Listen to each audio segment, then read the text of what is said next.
നെന്മാറ ഇരട്ടക്കൊലപാതകം നിയമസഭയിൽ ഉന്നയിച്ച പ്രതിപക്ഷം. മണ്ണാർക്കാട് എംഎൽഎ എൻ ഷംസുദ്ദീൻ കൊണ്ടുവന്ന അടിയന്തര പ്രമേയത്തിന് അനുമതി നിഷേധിച്ചതോടെ യുഡിഎഫ് അംഗങ്ങൾ സഭയിൽ നിന്നും ഇറങ്ങിപ്പോയി. രണ്ട് ജീവനുകൾ കൊലക്കത്തിക്കിരയായത് പോലീസിന്റെ വീഴ്ച കൊണ്ട് മാത്രമാണ് സാർ. അപ്പൊ നീണ്ട മുടിയുള്ളവരൊക്കെ വെട്ടുകയാണ്. അങ്ങനെയാണ് ഈ സുധാകരന്റെ ഭാര്യ സജിതയെ ആദ്യം ഇയാൾ കൊലപ്പെടുത്തിയത്. ആ കൊലക്കേസ് പ്രതി വന്നിട്ട് വീണ്ടും ആ പ്രദേശത്ത് ഭീകരാന്തരീക്ഷം സൃഷ്ടിച്ച് ഭീഷണിപ്പെടുത്തിയിട്ട് പോലീസ് എവിടെയായിരുന്നു? ഒന്ന് സർ, ഇവരെ വെട്ടിക്കൊലപ്പെടുത്തി എന്നുള്ളതല്ല, ആ കുട്ടി പറയുന്ന ഒരു ദൈന്യമായ ചിത്രമുണ്ട്. ഇവർക്ക് 2 പെൺകുട്ടികളുണ്ട്, അഖിലയും അതുല്യയും. അഖില പറയുന്ന ഒരു വല്ലാത്ത ഒരാർത്തനാദം പോലെ ആ കുട്ടി കരഞ്ഞുകൊണ്ട് പറയാണ്, എൻ്റെ അമ്മയെ കൊന്നു, എൻ്റെ അച്ഛനെ കൊന്നു, എൻ്റെ അച്ഛമ്മയെ കൊന്നു, ഇനി അയാൾ എന്നെയും കൊല്ലും എന്ന് പറഞ്ഞിട്ട് ആ കുട്ടി നിസ്സംഗതയോടുകൂടി ലോകത്തിന്റെ മുമ്പിൽ നോക്കുകയാണ് സാർ. അങ്ങയുടെ പോലീസിന്റെ വീഴ്ചയാണ് ആ കുട്ടിക്ക് ഈ ഉറ്റവരെയും ഉടയവരെയും നഷ്ടപ്പെടുത്തിയത്.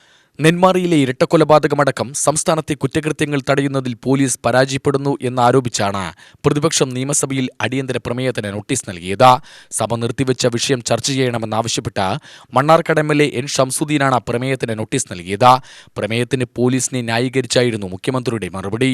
നെന്മാറയിലെ കൊലക്കേസ് പ്രതി ചെന്താമരയ്ക്ക് ജാമ്യവ്യവസ്ഥയിൽ ഇളവ് നൽകുന്നതിനെ പോലീസ് കോടതിയിൽ എതിർത്തുവെന്നും പ്രതി ജാമ്യവ്യവസ്ഥ ലംഘിച്ചതിന് പോലീസ് താക്കീത് ചെയ്തിരുന്നുവെന്നും മുഖ്യമന്ത്രി പറഞ്ഞു. നടപടിയിൽ വീഴ്ച വരുത്തിയ പോലീസ് ഇൻസ്പെക്ടറെ സസ്പെൻഡ് ചെയ്തിട്ടുണ്ട്. ചെറിയ വീഴ്ചകളെ പൊതുവൽക്കരിച്ച് പോലീസിനെതിരെ പ്രചരിപ്പിക്കുന്നത് ശരിയല്ല. സഭ നിർത്തി ചർച്ച വേണ്ടെന്നും മുഖ്യമന്ത്രി നിലപാടെടുത്തു. ക്രമസമാധാന നില ഇത്ര മോശമായ സാഹചര്യം ഇതുവരെ ഉണ്ടായിട്ടില്ലെന്ന് എൻ ഷംസുദ്ദീൻ എംഎൽഎ കുറ്റപ്പെടുത്തി. ചെന്താമരയ്ക്ക് നെന്മാറ പഞ്ചായത്തിൽ പ്രവേശിക്കാൻ അനുമതി നൽകിയിട്ടില്ല. എന്നിട്ടും 1.5 മാസം പ്രതി നെന്മാറയിൽ ജീവിച്ചു. നെന്മാറ സംഭവത്തിന് കാരണം പോലീസ് വീഴ്ചയാണ്. അച്ഛനും അമ്മയും നഷ്ടപ്പെട്ട ആ കുട്ടികളെ സർക്കാർ ഏറ്റെടുക്കണമെന്നും അദ്ദേഹം ആവശ്യപ്പെട്ടു. മറുപടി പ്രസംഗത്തിന് എഴുന്നേറ്റ മുഖ്യമന്ത്രി സംസാരിക്കാൻ തുടങ്ങിയപ്പോൾ പ്രതിപക്ഷത്ത് നിന്ന് ബഹളമുണ്ടാവുകയും സഭയിൽ വാക്പോരിലേക്ക് നീങ്ങുകയും ചെയ്തു. എന്നാൽ അധികം വൈകാതെ സ്ഥിതി ശാന്തമായി. നെന്മാർ പോലീസ് സ്റ്റേഷൻ പരിധിയിൽ പ്രവേശിക്കരുതെന്ന പഴയ ഉത്തരവാണെന്നും പിന്നീട് നെന്മാർ പഞ്ചായത്തിൽ പ്രവേശിക്കരുതെന്ന ഇളവ് തിരുത്തിയത് കോടതിയാണെന്നും മുഖ്യമന്ത്രി വിശദീകരിച്ചു. ജാമ്യവ്യവസ്ഥ ലംഘിച്ചാൽ അതിൽ തീരുമാനമെടുക്കേണ്ടത് കോടതിയാണ്. അറസ്റ്റ് ചെയ്ത് കോടതിയിൽ ഹാജരാക്കാൻ പോലീസിന് അധികാരമില്ല. ചെന്താമര കൊടും ക്രിമിനലാണ്. ചെന്താമര കൂടുതൽ കുറ്റം ചെയ്യാൻ സാധ്യതയുണ്ടെന്ന പരാതി ഗൗരവത്തോടെ കൈകാര്യം ചെയ്യുന്നതിൽ വീഴ്ച പറ്റി. ഉദ്യോഗസ്ഥനെതിരെ നടപടിയെടുത്തിട്ടുണ്ട്. ചെന്താമരയ്ക്കെതിരെ ശക്തമായ നടപടി സ്വീകരിച്ചുവെന്നും മുഖ്യമന്ത്രി പറഞ്ഞു. ഞാൻ ചെന്താമരയെ ന്യായീകരിക്കാൻ നിൽക്കുക?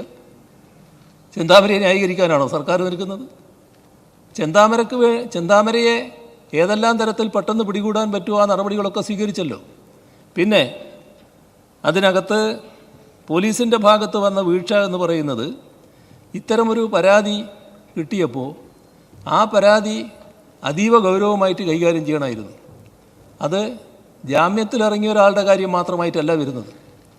അയാൾ കൂടുതൽ കുറ്റകൃത്യങ്ങൾ ചെയ്യാൻ സാധ്യതയുണ്ട് എന്ന പരാതിയാണ് വരുന്നത്. അതിൻ്റെ മേലെയുള്ള നടപടി പോലീസ് സ്വീകരിക്കേണ്ടതായിരുന്നു എന്നുള്ള കാര്യത്തിൽ തർക്കമില്ല. അത് വെറുതെയാണോ സസ്പെൻഡ് ചെയ്തത്? എന്താണ് നിങ്ങൾ അത് കാണാത്തത്? ആ ഉദ്യോഗസ്ഥനെ സസ്പെൻഡ് ചെയ്ത് അന്വേഷണം നടത്തുകയല്ലേ. ആ അന്വേഷണത്തിന്റെ ഭാഗമായിട്ട് എന്തൊക്കെ വരുമെന്ന് ഇപ്പോൾ നിങ്ങൾക്ക് എങ്ങനെ അറിയാം? നെന്മാറ സംഭവത്തിൽ വീഴ്ച പോലീസിന് തന്നെയെന്ന പ്രതിപക്ഷ നേതാവ് വി ഡി സതീശൻ കുറ്റപ്പെടുത്തി.